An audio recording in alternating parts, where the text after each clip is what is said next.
Maman d'amour, nous voici de nouveau avec toi pour implorer la Trinité bienheureuse de prendre forme dans notre condition humaine. Toi qui mieux que quiconque a réalisé cette perfection de la communion en toi. Très sainte Mère du Rédempteur,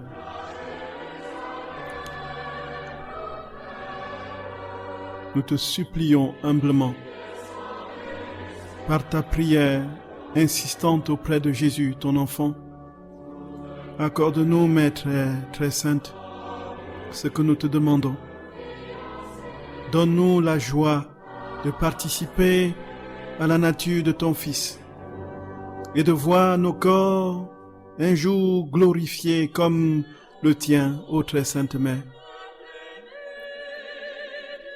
Maman chérie, nous te bénissons, nous te remercions. Nous te disons un infini merci, notre profonde gratitude pour la grâce que tu nous fais d'être tes enfants. Tu es la véritable cité sainte, la véritable Jérusalem nouvelle, en qui Dieu règne. Tu as dit un oui inconditionnel à ton Seigneur sans te soucier des conséquences de ce oui d'un point de vue humain. Et parce que tu as dit oui, un fiat parfait, tu as été transformé entièrement dans la vie même de Dieu et ton corps n'a pas connu le tombeau. Merci maman de ce que tu as été vivifié simplement grâce à ce oui qui est l'œuvre de la vie de Dieu en toi. Merci parce que tu as compris que seule la vie dans la divine volonté pouvait nous rendre heureux ici-bas. Prie pour que nous abandonnions entièrement notre volonté et que nous ne vivions que pour le Seigneur, ton Fils bien-aimé. Mère très sainte, nous t'en supplions, Mère très humble, Mère obéissante et priante, prudente et fidèle, souffrante, digne de vénération, digne de louange, exultante, puissante, pleine de bonté. Sois bénie, maman des mamans. Sois bénie, Mère chérie. Sois bénie éternellement. Sois bénie éternellement. Frères et sœurs bien-aimés, vous êtes sur la radio de la Divine Volonté, la radio de l'association française Luisa Picaretta. Nous voulons rendre grâce au Seigneur pour cette nouvelle occasion qu'il nous donne de terminer les merveilles que le Seigneur a accomplies en notre très sainte Mère dans l'œuvre de l'Assomption, la glorification de son corps. Frères et sœurs, nous n'aurons jamais l'éternité devant nous pour parler des merveilles infinies que Dieu a accomplies en cette très sainte Mère, et rien ne sera jamais dit de manière très juste sur ce qu'elle est, tellement elle dépasse l'entendement et le langage humain. C'est pourquoi, frères et sœurs, nous ne faisons qu'effleurer. Et nous effleurons avec beaucoup de maladresse, tout simplement parce que notre langage est limité. Nous avons un langage tellement faible pour saisir l'insaisissable. Et alors, nous allons, comme de notre habitude, frères et sœurs, demander à notre très sainte Mère de nous aider par son intercession et nous permettre d'entrer dans la communion avec elle pour la compréhension des grands mystères de son fiat. Au nom du Père et du Fils et du Saint-Esprit. Amen. Notre Père qui es aux cieux, que ton nom soit sanctifié, que ton règne vienne, que ta volonté soit faite sur la terre comme au ciel. Donne-nous aujourd'hui notre pain de ce jour. Pardonne-nous nos offenses, comme nous pardonnons aussi à ceux qui nous ont offensés. Et ne nous laisse pas entrer en tentation, mais délivre-nous du mal. Je vous salue Marie, pleine de grâce, le Seigneur est avec vous. Vous êtes bénie entre toutes les femmes, et Jésus, le fruit de vos entrailles, est béni. Sainte Marie, Mère de Dieu, priez pour nos pauvres pécheurs, maintenant et à l'heure de notre mort. Amen. Je vous salue Marie, pleine de grâce, le Seigneur est avec vous. Vous êtes bénie entre toutes les femmes, et Jésus, le fruit de vos entrailles, est béni. Sainte Marie, Mère de Dieu, priez pour nos pauvres pécheurs, maintenant et à l'heure de notre mort. Amen. Je vous salue Marie, pleine de grâce. Le Seigneur est avec vous. Vous êtes bénie entre toutes les femmes, et Jésus, le fruit de vos entrailles, est béni. Sainte Marie, Mère de Dieu, priez pour nos pauvres pécheurs, maintenant et à l'heure de notre mort. Amen. Je vous salue Marie, pleine de grâce. Le Seigneur est avec vous. Vous êtes bénie entre toutes les femmes, et Jésus, le fruit de vos entrailles, est béni. Sainte Marie, Mère de Dieu, priez pour nos pauvres pécheurs, maintenant et à l'heure de notre mort. Amen. Je vous salue Marie, pleine de grâce. Le Seigneur est avec vous. Vous êtes bénie entre toutes les femmes, et Jésus, le fruit de vos entrailles, est béni. Sainte Marie, Mère de Dieu, priez pour nos pauvres pécheurs, maintenant et à l'heure de notre mort. Amen. Je vous salue Marie, pleine de grâce. Le Seigneur est avec vous. Vous êtes bénie entre toutes les femmes, et Jésus, le fruit de vos entrailles, est béni.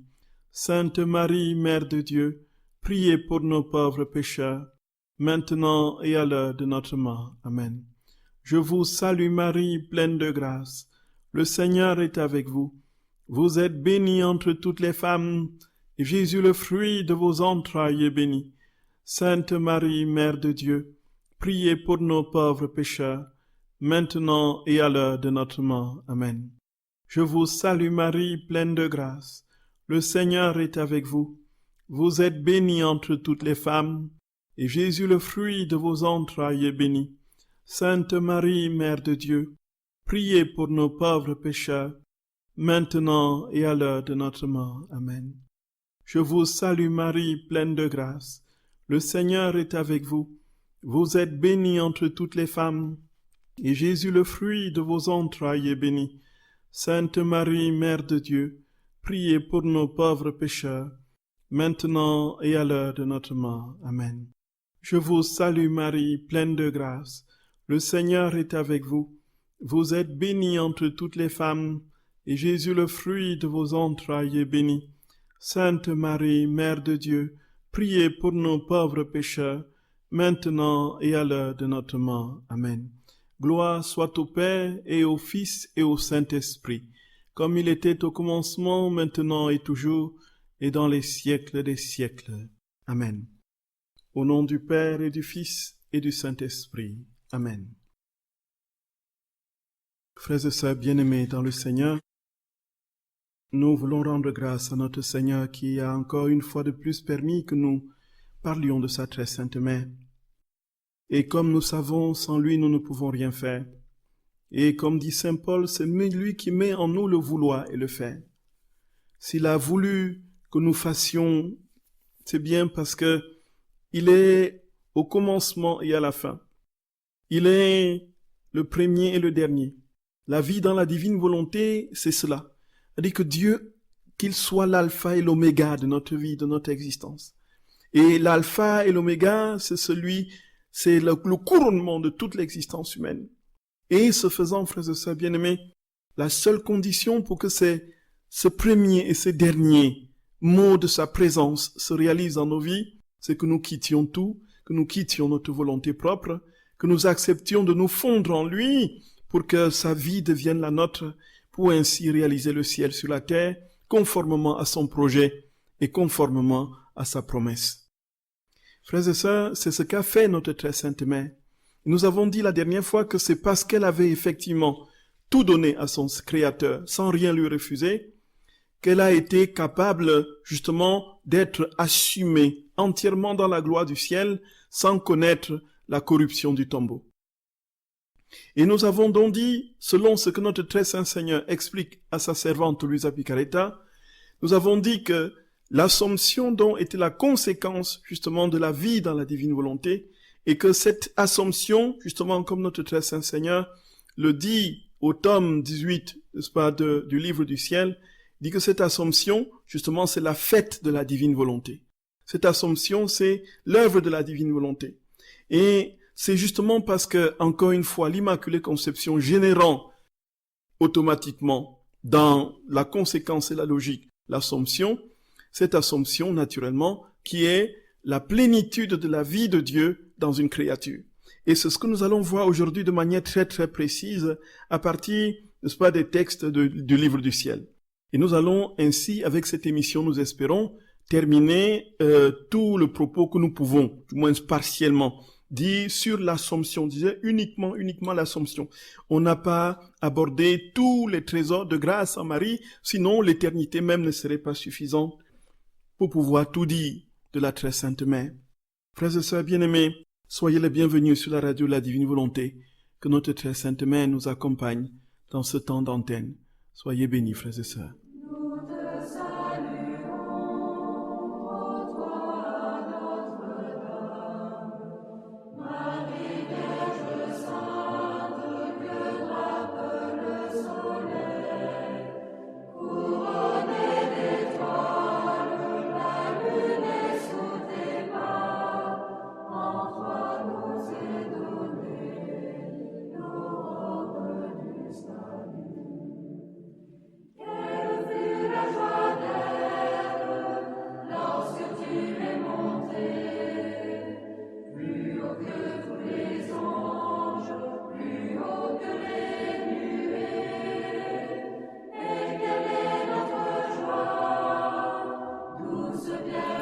Frères et sœurs bien-aimés, vous êtes bien sûr la radio de la Divine Volonté.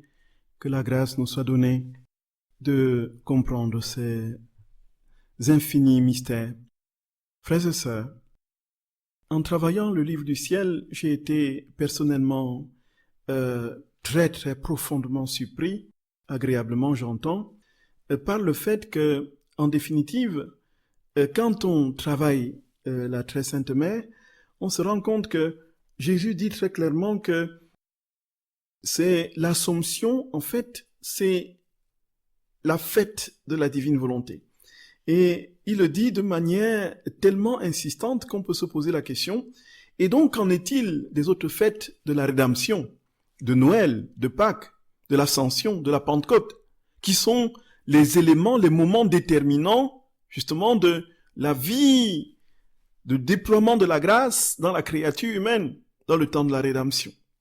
Avant de répondre à cette question, frères et sœurs bien-aimés, remarquons que la très sainte mère, encore une fois, pour revenir à cette grâce des grâces de la divine volonté qui a fait d'elle, justement, un être complètement assumé en Dieu sans connaître la décomposition de son corps, et ce qu'elle représente aux yeux de Dieu dans le ciel, tel que le Seigneur dit et est décrit de sa magnificence, de sa beauté, de son infinie gloire, qui est justement attribuée au fait qu'elle avait dit un éternel oui à son Créateur.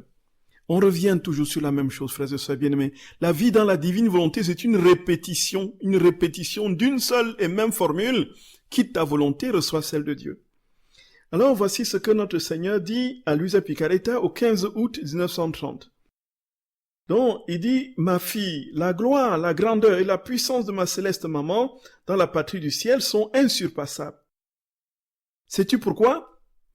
Sa vie sur terre a été vécue dans notre divin soleil. Elle n'est jamais sortie de la demeure de son Créateur. Elle ne connaissait rien d'autre que notre volonté. Elle n'aimait rien en dehors de nos intérêts et ne demandait rien qui ne soit pour notre gloire. On peut dire qu'elle formait le soleil de sa vie dans le soleil de son Créateur. Ainsi, quiconque veut la trouver dans la céleste demeure doit devenir dans notre soleil où la reine souveraine, ayant formé son soleil, répand sur tous ses rayons maternels bienfaisants. Elle est d'une beauté si radieuse qu'elle ravit le ciel tout entier et chacun se sent doublement heureux d'avoir une mère si sainte, une mère si glorieuse et si puissante. La Vierge est la première et unique fille qui possède son Créateur. Et la seule qui sait, qui est fait sa vie dans le soleil de l'être suprême. Ayant tiré sa vie de son soleil éternel, il n'est pas surprenant que celle qui vivait de lumière ait formé son soleil éblouissant qui fait la joie de toute la cour céleste. En fait, la Vierge est bardée de gloire. Et cette gloire tire son origine du soleil divin qui est justement sa propre vie, tout simplement parce que, comme notre Seigneur l'a dit, elle n'a jamais fait sa volonté. Elle n'est jamais sortie, n'est-ce pas, de la demeure de son Créateur. Voilà, frères et sœurs bien-aimés, la magnificence de la gloire de notre très sainte mère et la suite de l'explication que nous avions amorcée lors de la dernière émission. Et ici, nous avons pour nous désormais la lourde tâche de répondre à la question que nous avons posée tout à l'heure, frères et sœurs. Pourquoi est-ce que l'Assomption, c'est la plus grande fête au ciel, comme dit Jésus? Pourquoi ce n'est pas Pâques? Pourquoi ce n'est pas Noël? Pourquoi ce n'est pas la Pentecôte? Pourquoi ce n'est pas l'Ascension? Et c'est là, alors qu'on est tout simplement étonné. Bon, quand j'ai lu ce passage au tome 36 et 24, je me suis dit, mais en fait, il faudrait que l'on examine de très près le pourquoi. Alors, j'ai compris ceci, frères et sœurs d'amour. Voici ce qui se passe. Le but de Dieu en venant sur la terre, c'était quoi? C'était réunir la créature au Créateur. Redonner l'image première que la créature avait perdue en sortant du giron de la gloire de Dieu, de sa vie divine. Rassembler l'humain et le divin. Donner dans une relation d'union hypostatique, comme ce fut le cas de notre Seigneur, homme et Dieu, parfaitement homme, parfaitement Dieu, réunis dans la gloire et la sainteté de la bienheureuse Trinité. Voilà ce pourquoi Jésus est sorti du concert de la Trinité pour venir prendre forme dans la condition humaine. Voilà la raison principale, frères et sœurs bien-aimés. Or, il se fait qu'à Noël, quand Jésus arrive à Noël au cœur de l'humanité, si on prend Noël, on voit bien que Jésus, frères et sœurs bien-aimés, il vient naître pour réconcilier le ciel et la terre. Mais combien ont cru en lui? Combien ont su même qu'il était né? Mais on a cherché plutôt à le tuer. Hérode a pratiquement décimé des centaines et des centaines d'enfants. On entend Rachel qui pleure ses enfants. Et elle attend d'être consolée, car ils ne sont plus. Elle ne veut pas être consolée. Les saints innocents qui ont été massacrés par un tyran humain qui voulait absolument éliminer le sauveur qui venait de naître, le roi qui venait de naître. Et naturellement, d'autres tyrans dans une autre dimension. C'est la fermeture de nos cœurs à la vérité de cette grâce, de l'incarnation du Fils de l'homme qu'il est venu justement disséminer en nous. La fermeture de notre cœur à Jésus Sauveur. Combien avons-nous cru ici-bas, frères et sœurs, que le Fils de Dieu est descendu sur cette terre? Des milliers, des millions, des millions, des milliards même d'hommes aujourd'hui encore ne croient pas en lui. Et voici, frères et sœurs bien-aimés, le but à Noël n'est pas réalisé. Vous voyez, le but de cette réconciliation parfaite de l'homme et de Dieu à Noël n'est pas réalisé. Et là, on voit aussi un indice dans le livre du ciel.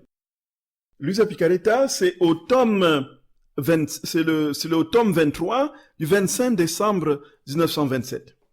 Et on lit quelque chose, frères et sœurs bien-aimés, qui est assez douloureux lorsqu'on y médite de très près. Alors voici ce que notre Louise a dit, dont on sait, comme on a dit la dernière fois, c'est très facile de se repérer avec les dates des fêtes. Si vous allez au 25 décembre, Jésus parlait habituellement de sa naissance. Si c'est au 15 août, il parle habituellement de l'Assomption de sa très sainte mère. Alors, il dit, Jésus dit, ma fille, veux-tu savoir comment mon inséparable maman m'a vu lorsque je suis sorti de mon sein maternel? Regarde-moi et vois. Donc, Jésus plonge Louisa dans cette vision qu'elle va décrire. Elle dit, je le regardais et je vis un petit bébé d'une rare et ravissante beauté. De toute sa petite humanité, de ses yeux, de ses mains et de ses pieds émanaient de resplendissants rayons de lumière qui non seulement l'enveloppaient, mais s'étendaient jusqu'à pouvoir toucher le cœur de chaque créature comme pour leur donner le premier salut de sa venue sur la terre. Le premier toc-toc frappé à la porte de leur cœur pour qu'elle lui ouvre et le laisse entrer. Donc en fait, Louisa voit Jésus dans les bras de sa mère, de ses pieds émanent, n'est-ce pas, de resplendissants rayons de lumière, et qui vont l'envelopper et qui va toucher le cœur de toutes les créatures du monde. Ça veut dire qu'au moment où Jésus est né, tous les hommes de ce temps qui étaient sur la terre ont senti quelque chose dans le cœur. C'est ça, en fait. Apparemment, selon ce qu'on dit, je n'ai pas étudié très sérieusement la question, c'est ce qui se passera à l'avertissement, apparemment, avant l'établissement, la purification.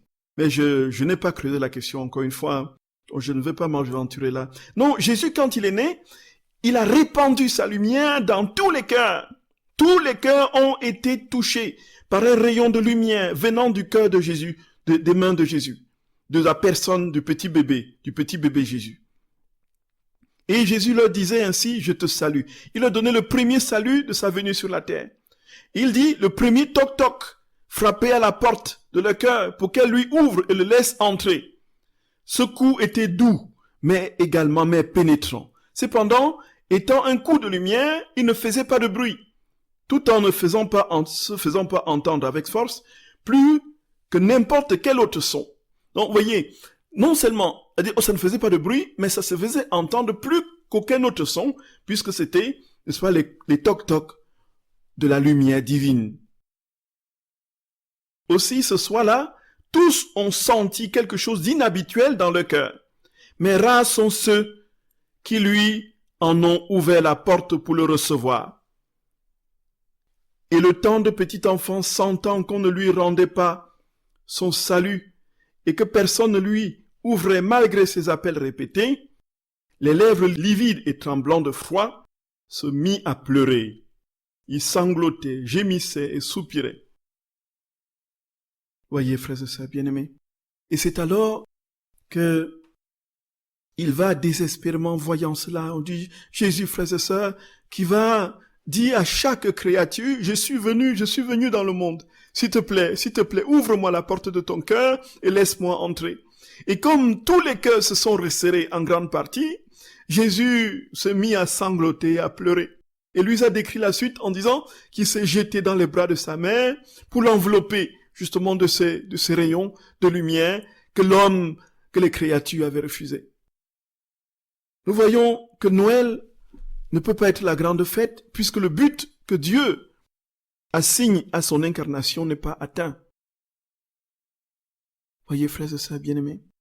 Et maintenant, pour ce qui est de Pâques, on sait que Pâques, c'est vraiment la fête des fêtes, la résurrection, la victoire sur la mort, l'établissement même de la victoire du Seigneur définitive qu'il acquiert pour tout le genre humain passé, présent et futur. Il meurt et il va dans les enfers chercher ceux qui l'ont précédé. Il nous sauve, il sauve ceux qui sont là. Il annonce la résurrection glorieuse de tous les fidèles. Donc Pâques, c'est vraiment la fête chrétienne par excellence. Pourquoi est-ce que elle n'est pas la plus grande et la plus belle fête au ciel?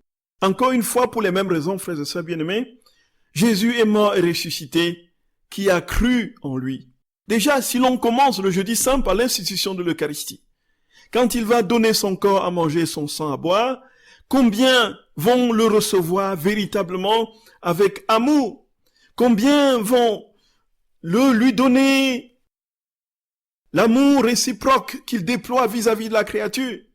Très peu, frères et sœurs d'amour, très peu. Et c'est pourquoi Jésus, à différentes reprises dans l'Écriture, va pleurer. Il va pleurer sur Jérusalem. Jérusalem, Jérusalem, comme j'ai voulu rassembler tes petits comme une mère poule rassemble ses poussins. Et toi, tu n'as point voulu. Jérusalem, Jérusalem. Comme nous l'avons dit dans la méditation, l'évangile d'hier, le Seigneur pleure sur chacun de nos cœurs. Voyez, frères et sœurs bien-aimés. Et pour ce qui est de l'institution de cette Eucharistie, justement, il dit qu'il vient dans le cœur de l'homme pour donner sa vie, mais il ne peut pas donner autre chose parce que l'homme a son cœur fermé. Le cœur de l'homme est fermé et il se trouve obligé de laisser à la place de sa vie juste quelques larmes de tristesse. Voyez, frères et sœurs bien-aimés, voyez, Jésus se plaint profondément. Il se plaint profondément. Il dit donc, vous voyez, personne ne m'ouvre la porte. quand je viens dans leurs conditions humaines, je marche dans leurs rues, je fais des miracles. Capharnaüm, Chorazim, combien de temps, combien de miracles j'ai réalisé chez toi, Et si ça a été réalisé à Sodome et Gomorrhe, à Ninive, il y a longtemps qu'il s'est converti. Voyez, il y a ici, frères et sœurs bien-aimés, une souffrance de Jésus dans les deux moments importants de sa vie terrestre. Son incarnation à Noël et sa victoire sur la mort à Pâques. Il est encore frustré. Le but n'est pas atteint. Et c'est pourquoi, frères et sœurs, et que disons-nous de la Pentecôte? La Pentecôte, effectivement, c'est une fête qui peut pratiquement laisser pleuvoir des grâces infinies, puisque l'on voit l'œuvre de la Pentecôte au matin, lorsque Saint Pierre, sortant avec les disciples, va prêcher avec autorité et onction, et va engloutir dans la grâce de la conversion des milliers de personnes. Ils sont pratiquement 3000 à se convertir à la parole de Pierre.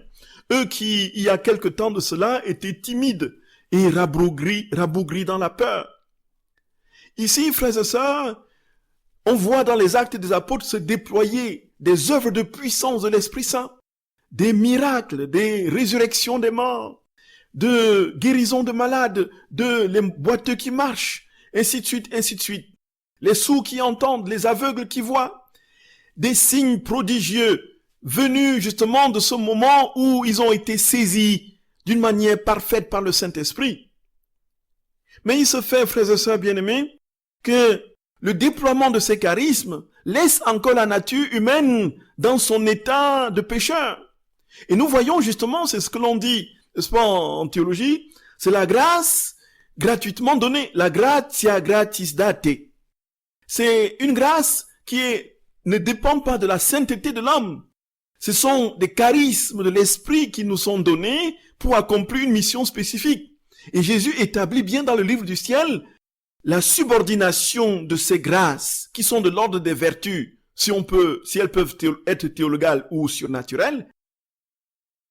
Là, cette subordination vis-à-vis de la sainteté divine qu'il vient inoculer en l'âme par l'infusion de sa propre vie. Et cela nous fait comprendre, frères et sœurs, déjà dans le constat de ce que l'on voit de ceux qui ont été immergés par cet esprit, leurs agissements après. Ils déploient des prodiges et des miracles, mais leur vie ne change pas. Que de scandales n'avons-nous pas avec tous les gens qui avaient des charismes en n'en plus fini, qui multipliaient des actions prodigieuses et qui n'avaient véritablement pas une seule petite once et grâce de simplicité, d'humilité pour conduire les âmes à Dieu. Que n'avons-nous pas de témoignages nombreux de personnes qui ont déployé des charismes extraordinaires et qui se sont éloignés de Dieu par leur comportement. Frères et sœurs, c'est pourquoi à la fin, nous ne serons jugés que sur l'amour, comme dit Saint Jean de la Croix. Et l'amour, c'est le seul ciment qui rassemble les vertus, qui cimente, qui fait l'union des vertus.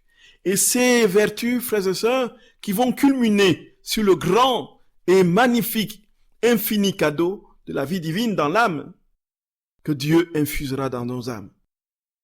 Et nous voyons donc que même la Pentecôte n'a pas réalisé le but pour lequel Jésus est venu sur terre. La Pentecôte n'a pas réalisé cette plénitude de vie, de communion entre le Créateur et la créature. La Pentecôte n'a pas réussi à unir le ciel et la terre, n'a pas réussi à unir l'âme et Dieu. Voilà pourquoi, encore une fois, frères et sœurs, il n'est pas concevable et possible de penser que le but ait été atteint avec la Pentecôte. Et alors, frères et sœurs, pourquoi est-ce que c'est l'Assomption qui réalise vraiment pleinement ce projet de Dieu qui est la transformation? Pourquoi c'est la plus grande fête? Tout simplement, c'est simple, c'est clair, tout simplement parce que l'Assomption est la fête qui atteint le but, l'objectif. Et comme nous l'avons déjà développé, frères et sœurs bien-aimés, quand le Seigneur est venu sur terre, c'était pour établir le royaume de sa divine volonté.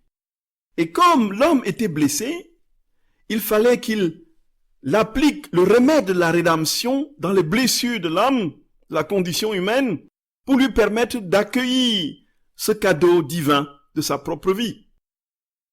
Mais le but de la rédemption, c'était la sanctification. Le but de l'incarnation et des œuvres de Dieu, ses miracles, sa mort, sa résurrection, c'était pour que l'homme acquiert définitivement ce rang, ce but, cette place pour laquelle il a été créé. Voyez, frères et sœurs, ça, il faudrait que nous le disions très clairement. Cela fait que si Jésus dit que l'Assomption, c'est la plus belle fête au ciel, c'est bien parce que cet objectif a été réalisé en Marie. Voilà, nous y sommes. Nous y sommes, frères et sœurs bien-aimés. Nous y sommes. Cet objectif a été réalisé en Marie. Et c'est ce qu'il explique très clairement au tome 36 du 15 août 1938. Tome 36 du 15 août 1938. Frères et sœurs bien-aimés, si vous avez des questions, vous pouvez me les poser au numéro habituel. Frères et sœurs, Jésus dit au 15 août 1938, « Ma bienheureuse fille, aujourd'hui la fête de l'Assomption est la plus belle, la plus sublime et la plus grande fête dans laquelle nous sommes le plus glorifiés, aimés et honorés. Le ciel et la terre sont investis d'une joie inhabituelle, jamais encore expérimentée. Les anges et les saints se sentent eux-mêmes investis par des mers de joie nouvelle et de bonheur nouveau. Et ils chantent les louanges de la reine souveraine avec des cantiques nouveaux qui l'emportent sur tout et donnent la joie à tous. C'est aujourd'hui la fête des fêtes. C'est l'unique et le nouveau qui n'a jamais été répété. C'est fou, hein? C'est fou. C'est fou. Quand on entend ça, frères et sœurs bien-aimés, on est dérouté. Effectivement, si on n'a pas compris tout ce qu'on a développé tout à l'heure, on va dire, mais va bien te renseigner. Il y a Pâques, il y a Noël, il y a la Pentecôte, c'est des grandes fêtes. Mais c'est incroyable. Jésus dit que ça n'a pas été répété. Ça n'a pas été répété avant l'Assomption.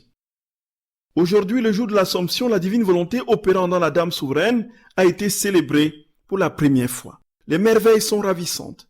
En chacun de ses plus petits actes, même dans son souffle et dans son mouvement, on peut voir un si grand nombre de nos vies divines qui s'écoulent comme autant de rois dans ses actes, qui l'inondent mieux que de brillants soleils. Voyez, qui l'inondent mieux que de brillants soleils. Et cela te semble-t-il peu de choses que chacun de ces souffles, de ces mouvements, de ces travaux et de ces peines ait été rempli de tant de nos vies divines?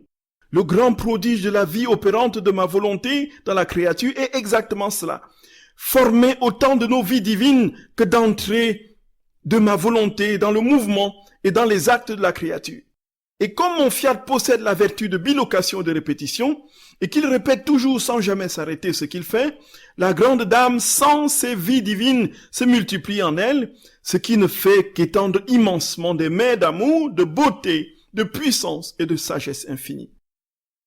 Voyez, frères et sœurs bien-aimés, dans tous les actes de Marie, dans ses moindres souffles, ses respirations, ses moindres faits et gestes, émanait la vie divine. Tout en elle était manifestation pleine de la vie divine qui l'habitait et qui l'enserrait. Tout simplement parce qu'elle n'est jamais quittée de là. Et aucune autre créature n'a jamais autant donné de vie divine, de prodigieuse vie divine à travers sa personne. Tout simplement parce que elle n'a jamais quitté la divine volonté.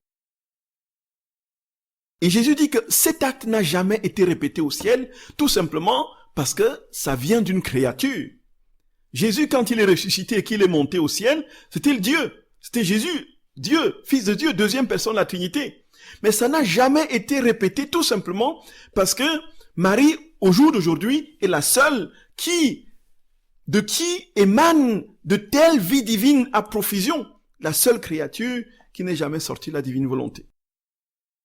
Et donc, comme il ne fait rien de manière limitée, comme tout en Dieu est infini, tout donc se déploie de manière infinie. Voyez, mes très chers. Et donc, tout en Marie est tout aussi infini. Les mers, les océans de beauté, d'amour, de puissance et de sagesse infinie. Vous voyez, frères et sœurs bien-aimés. Et puis, Jésus continue en disant, nous pouvons dire qu'elle nous domine et que nous la dominons. Voyez, en fait, nous avons compris le sens de l'épreuve qu'Adam, justement, a subi. Adam a subi l'épreuve du fruit défendu, non pas, c'était pas pour lui dire, mais maintenant, fiche la paix, je veux voir si tu es capable de quoi que ce soit, mais c'était pour que Adam possède Dieu et que Dieu possède Adam, pour qu'ils soient égaux, en majesté, en puissance et en force. Et Jésus dit que comme Adam l'a échoué, la seule créature qui a réussi à posséder Dieu, en vérité, c'est la Vierge Marie. Et parce qu'elle possède Dieu, Dieu la possède. Cela veut dire quoi? Cela veut dire qu'ils n'ont qu'une seule volonté. C'est tout simplement cela. Voyez, ça ne veut pas dire que Marie est celle qui a créé Dieu. Marie, c'est une créature, elle reste créature. Dieu est Dieu. Voyez, frères et sœurs bien-aimés. Et nous pouvons dire qu'elle nous domine et que nous la dominons. Et en se déversant dans notre immensité, notre puissance et notre amour, elle a peuplé tous nos attributs de ses actes et de toutes nos vies divines qu'elle avait conquises. Ainsi, de partout, de l'intérieur, de l'extérieur de nous, de l'intérieur des choses créées et dans les lieux cachés les plus reculés, nous nous sentons aimés et glorifiés par cette céleste créature et par toutes nos vies divines que notre fiat a formées en elle. Voyez. Partout où la très sainte main se trouve, frères et sœurs bien-aimés, partout où notre très sainte main vit, partout où qu'est-ce qu'elle se cache, qu'elle se déploie dans une mise en évidence, partout, les vies divines découlent d'elle. Voyez? Alors, elle répand sur le ciel, sur tous les saints, des mers et des océans de vie, de lumière, de soleil, de gloire. Et les créatures, les saints disent, mais d'où viennent ces immensités de lumière, d'où viennent ces éclats éblouissants de gloire. Et alors, frères et sœurs bien-aimés, ça vient tout simplement de la très tendre main, notre maman du ciel, qui n'est jamais sortie de Dieu, de la volonté divine. C'est ça mes très chers, c'est ça mes frères et sœurs bien-aimés, c'est ça. Et là, on est vraiment au cœur du grand mystère, C'est pourquoi elle peut donner son Dieu à tous, car elle le possède. Plus encore, sans perdre aucune de nos vies divines, lorsqu'elle voit une créature disposée et qui veut recevoir notre vie, elle a la vertu de reproduire de l'intérieur de notre vie ce qu'elle possède. Donc une autre de nos vies divines pour la donner à celle qui nous veut. Parce qu'elle possède Dieu, elle peut la donner. C'est pourquoi Jésus nous donne, Marie nous donne son fils. Parce qu'elle possède son fils. Son fils la possède. Ils ont une même volonté puisqu'elle a la totalité de la vie de Dieu en elle, en participation comme cadeau et par grâce. Elle peut donc donner Dieu. C'est pourquoi quand on va à Marie, on est immédiatement dans les bras du Seigneur. Frères et sœurs bien-aimés, il fut une époque quand j'étais très jeune, j'avais des amis qui étaient entrés dans des églises dites réveillées avec tout ce que ça comporte comme, tout ce que ça comporte comme mépris de l'église catholique et tout. Alors ils voulaient me convaincre d'entrer avec eux dans ce truc-là. Et moi, j'ai tellement résisté. Et j'ai dit, mais ils avaient une telle influence sur moi que je vacillais, je commençais très sérieusement à vaciller. Et alors, qu'est-ce que j'ai fait? J'ai dit, je vais reprendre la foi de mes parents. Je vais réciter mon chapelet tous les jours, et demander le secours du ciel pour qu'il m'éclaire sur cette question. Puisqu'il disait que si je reste dans l'église catholique, je vais perdre mon âme et qu'il n'y aura aucune grâce et tout ça. Et c'est en priant le rosaire, frères et sœurs bien-aimés, qu'au fur et à mesure, non seulement un amour débordant pour le Seigneur m'a saisi, mais une compréhension de la place de la Vierge Marie dans la vie de l'Église et dans la vie du chrétien, qui aujourd'hui encore me porte. Et je crois, n'eût été Marie, n'eût été notre très sainte mère, frères et sœurs bien-aimés, je ne serais pas aujourd'hui prêtre en train de vous parler. Elle m'a donné son fils, voilà. Jésus que je n'avais vraiment pas compris, en qui je ne m'étais pas blotti encore, avec qui je n'avais pas encore d'intimité, Marie, notre très sainte mère du ciel, notre glorieuse maman, la reine de la création me l'a donné. Et c'est vraiment pour moi un témoignage fort, je ne vous cache pas. Prions notre très sainte mère et nous ne serons pas déçus. Nous ne serons pas déçus. Notre très sainte mère nous communiquera son fils. Parce qu'elle possède Dieu. Elle possède Dieu dans le sens, non pas de possession de supérieur à inférieur, mais de communion de volonté. Et c'est pourquoi Jésus dit qu'elle est un prodige. Elle est un prodige continu, tout simplement parce que ce qu'elle a fait sur la terre, elle le continue au ciel, parce que sa volonté est désormais saisie par la volonté de Dieu définitivement, et la volonté de Dieu opère dans sa volonté. Voyez, frères et sœurs bien-aimés, c'est immense, c'est immense. On ne peut pas dire autrement les choses. On ne peut pas dire autrement les choses. Et puis, frères et sœurs, Jésus continue en disant que l'acte de Marie ne finit jamais. Parce que lorsque la volonté de Dieu demeure dans la créature, cette créature peut se donner à tous, puisque la créature est dans l'immensité, la présence d'immensité de Dieu. Et Jésus dit, toujours à la même date, le soleil arrêtait-il de donner sa lumière parce qu'il a tant donné aux générations humaines? Pas du tout. Même s'il a tellement donné, il est toujours riche de sa lumière, sans perdre même une seule goutte de lumière. Ainsi la gloire de cette reine est insurpassable parce qu'elle a en sa possession notre volonté opérante, qui a la vertu de former dans la créature des actes éternels et infinis. Elle nous aime toujours et ne cesse jamais de nous aimer avec nos vies qu'elle possède. Elle nous aime avec notre amour. Elle nous aime partout. Son amour remplit le ciel et la terre et court se décharger dans notre sein divin. Et nous l'aimons tellement que nous ne savons comment être sans l'aimer. Et alors qu'elle nous aime, elle aime toutes les créatures et nous fait aimer par toutes. Qui peut lui résister et ne pas lui donner ce qu'elle veut? De plus, c'est notre vouloir lui-même qui demande ce qu'elle veut et qui, par ses liens éternels, nous lie partout. Et nous ne pouvons rien lui refuser.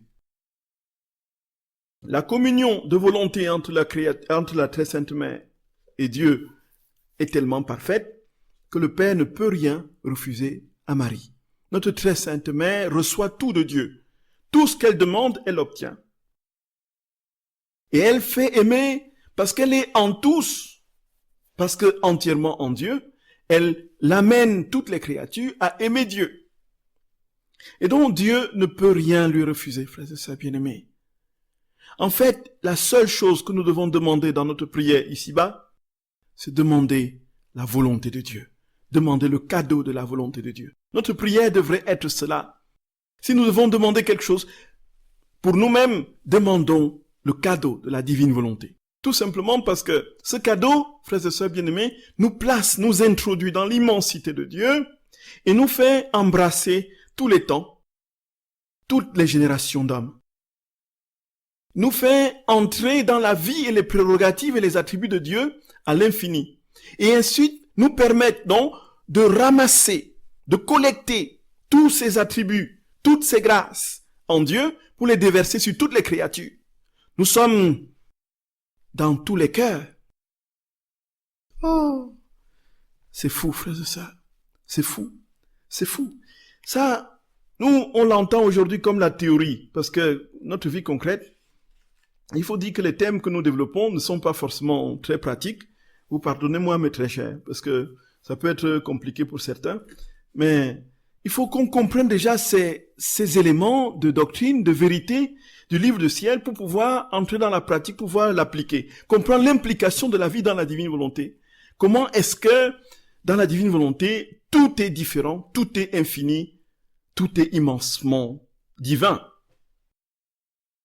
Et Jésus dit, ainsi, la fête de l'Assomption est la plus belle parce que c'est la fête de ma volonté opérante dans cette grande dame. Ce qui l'a rendue si riche et si belle que les cieux sont incapables de la contenir. Les anges eux-mêmes en restent muets et ne savent comment parler de ce que ma volonté accomplit dans la créature. Voyez, frères et sœurs bien-aimés, ma fille, sa beauté est inatteignable. Elle enchante, fascine et conquiert. Son amour est si grand qu'il s'offre à tous, qu'il aime tous et laisse derrière lui des mers d'amour. On peut l'appeler reine de l'amour, conquérante de l'amour, qui a tellement aimé que par cet amour, elle a gagné son Dieu. Frères et sœurs bien-aimés, c'est tout simplement inouï. C'est tout simplement inouï. Ouais, c'est tout simplement inouï. Nous nous rendons compte, frères et sœurs, de ce que notre Sainte Mère est, ce qu'elle est devenue, tout simplement parce qu'elle n'a pas quitté la volonté de Dieu. Et Jésus nous dit qu'aujourd'hui encore, nous pouvons, nous aussi, entrer dans cette même vie et réaliser la plénitude. Ah là là, ça... Sincèrement, quand je lis le livre du ciel, frères et sœurs bien-aimés, je ne sais pas comment ça se passe pour vous, je me dis, mon Dieu, si nous comprenions les implications de la vie dans la divine volonté, très sincèrement, on ne dormirait plus, quoi. On ne dormirait plus. Frères et sœurs d'amour, à tout de suite pour les questions qui sont arrivées, que je vais vérifier. Que Dieu vous bénisse.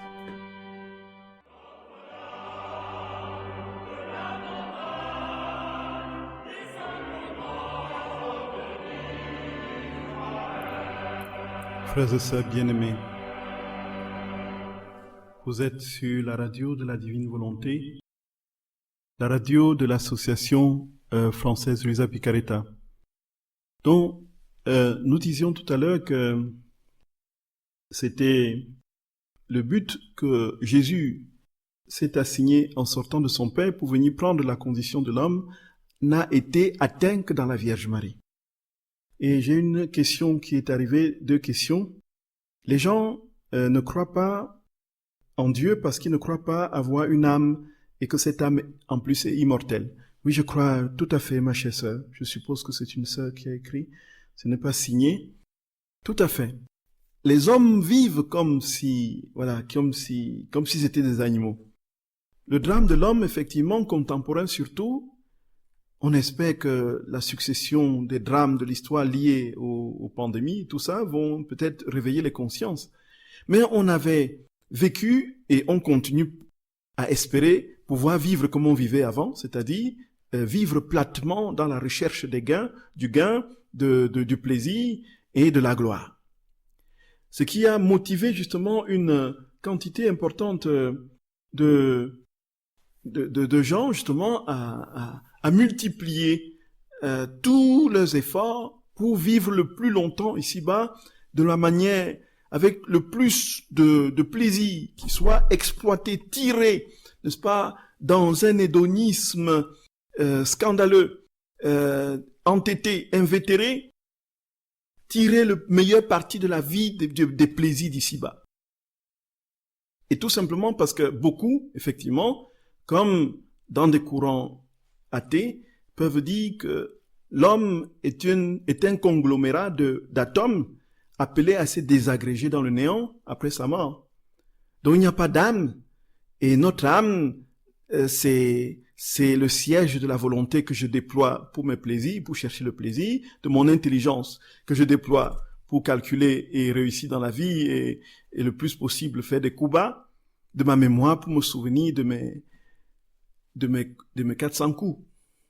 En fait, voilà un peu la reproduction contrefaite des facultés de l'âme données à l'homme par Dieu pour acquérir la bienheureuse Trinité, pour acquérir le Père dans la volonté, le Fils dans l'intelligence et le Saint-Esprit dans la mémoire.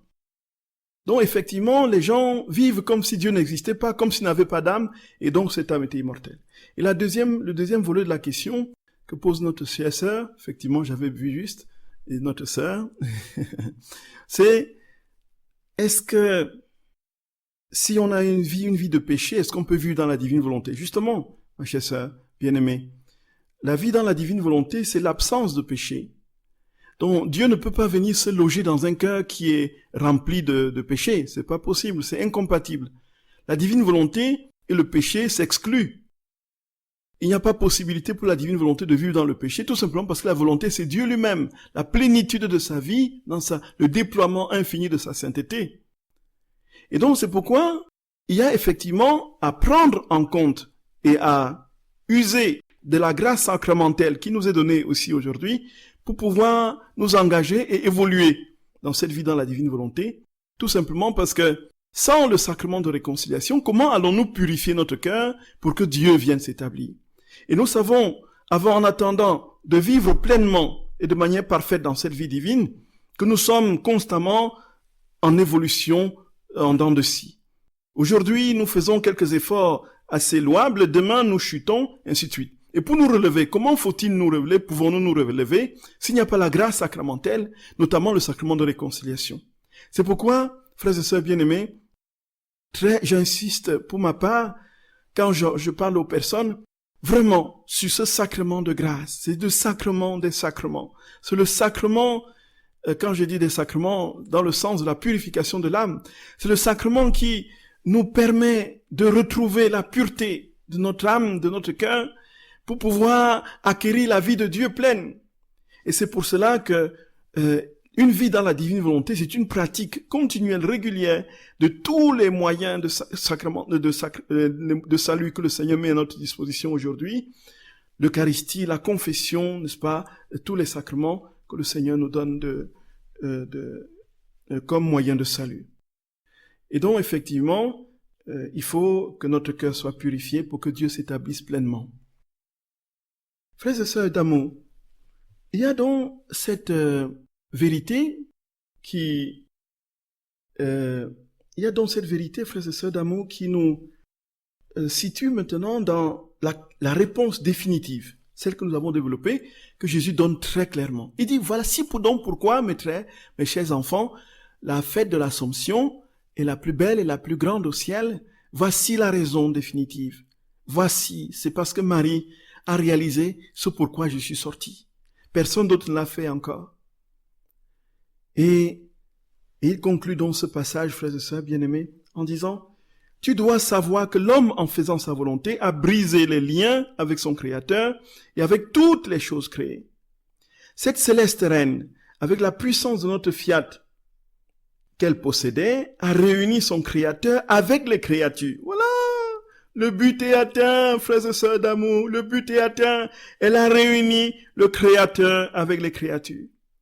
A réuni tous les êtres ensemble, les a unis et ordonnés. Et avec son amour, elle a donné une vie nouvelle aux générations humaines. Son amour était si grand qu'il recouvrait et cachait en lui les faiblesses, les maux, les péchés et les créatures elles-mêmes dans ses mains d'amour. Oh, si cette Sainte Vierge ne possédait pas tant d'amour, il nous serait difficile de regarder la terre.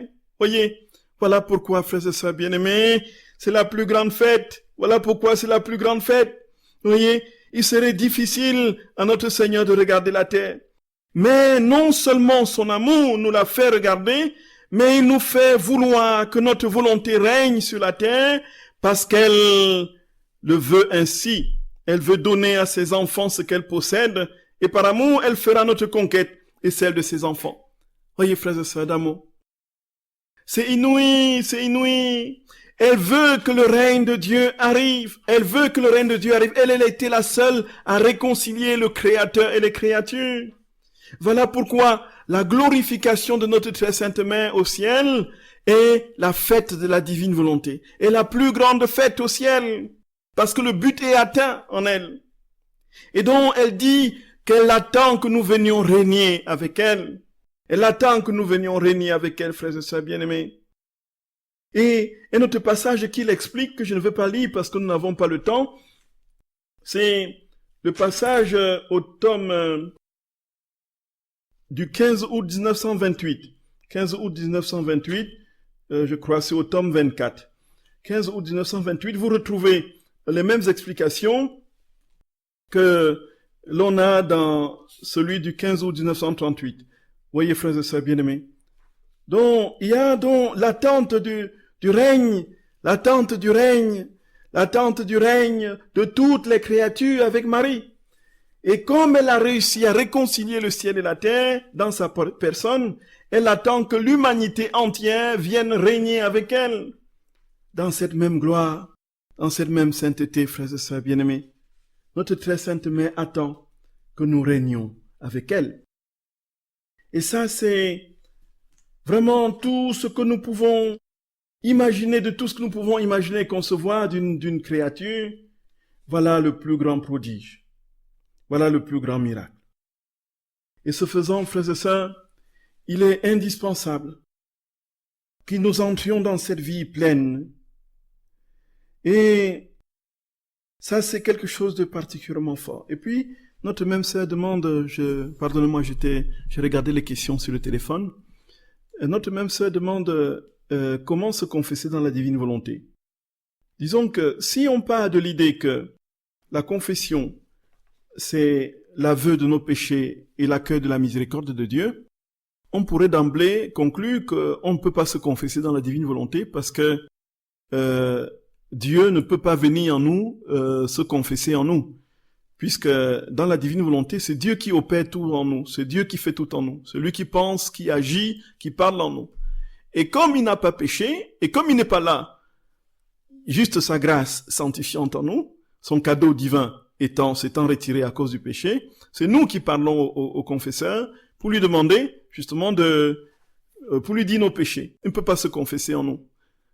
Mais néanmoins, nous pouvons demander à l'Esprit de Dieu, à Jésus, de venir en nous, nous aider à voir les péchés, y compris inconscients, que nous ne sommes pas en capacité d'avouer de manière claire et consciente. Voyez?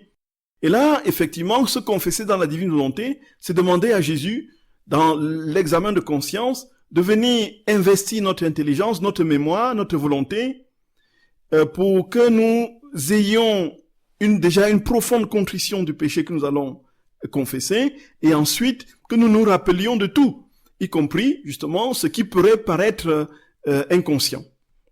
Donc voilà comment on peut se confesser à la divine volonté. Et puis, pour ce qui est du confesseur, frères et sœurs bien-aimés, ma chère sœur bien-aimée, il ne s'agit pas d'avoir un confesseur qui va triturer notre âme, comme vous sembliez le dire.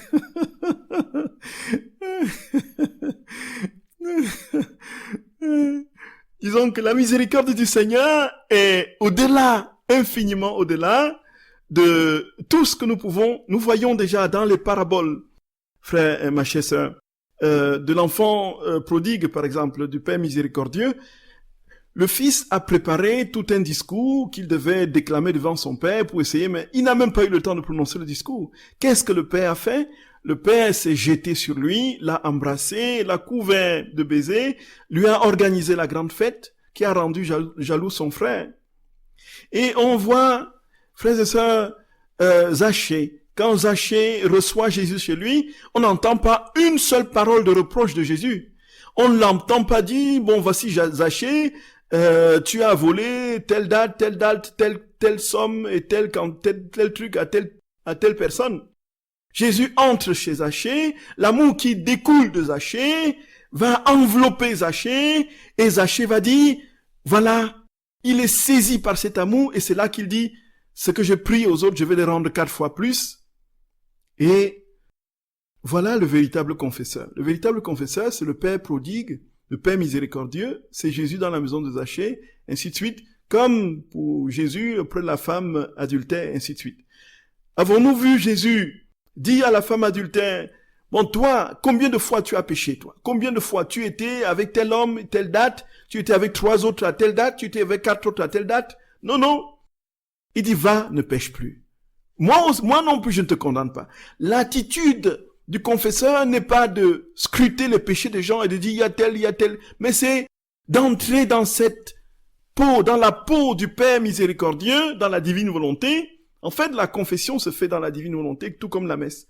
Depuis que je connais la divine volonté, je confesse les personnes dans la divine volonté et je célèbre dans la divine volonté autant que c'est possible, autant que ma mémoire. Donc en fait, qu'est-ce que je fais dans la divine volonté pour écouter les personnes en confession?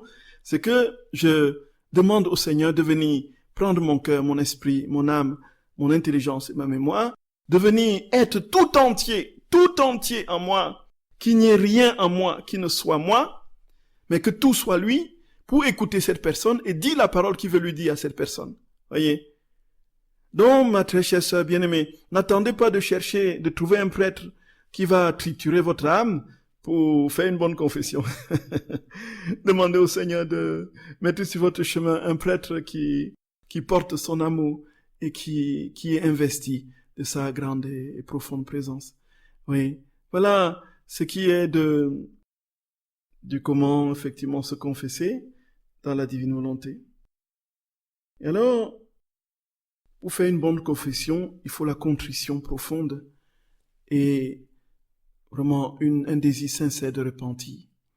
Et cela suffira largement pour que notre Seigneur nous immerge dans les profondeurs de son être. Frères et sœurs bien-aimés, nous allons jeudi prochain parler d'un thème qui nous viendra entre-temps et que je pourrais peut-être mettre sur la page de la radio. Frères et sœurs, non pas que nous avons épuisé la Vierge Marie, mais c'est tout simplement pour dire que le but que le Seigneur s'est assigné est dans l'Assomption. Nous allons peut-être terminer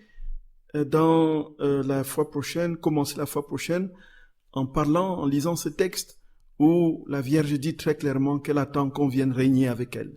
Voyez, frères et sœurs, d'ici là, je vous souhaite de passer la semaine en présence pleine de Dieu, de ne vivre que pour lui, de n'avoir de regard que pour lui. Ayons notre cœur continuellement tourné vers lui, frères et sœurs. Aimons Jésus notre Seigneur, aimons notre très sainte maman, aimons-la de tout notre cœur. Ne nous laissons pas démolis par les épreuves, ne nous laissons pas abattre, avançons confiants en celle-là qui a su dire oui, nous ouvrons la voie du oui définitif que nous sommes capables nous aussi de dire au Seigneur. Qu'il vous bénisse infiniment, frères et sœurs, qu'il vous accorde la plénitude encore une fois de sa vie. Je vous dis ma grande communion dans la prière à tous les membres de l'association et à tous ceux qui nous écoutent. Je vous embrasse de tout cœur, je vous dis tout mon amour en Jésus et en Marie. Soyez bénis, frères et sœurs bien-aimés, soyez bénis, soyez bénis, soyez bénis. À la semaine prochaine.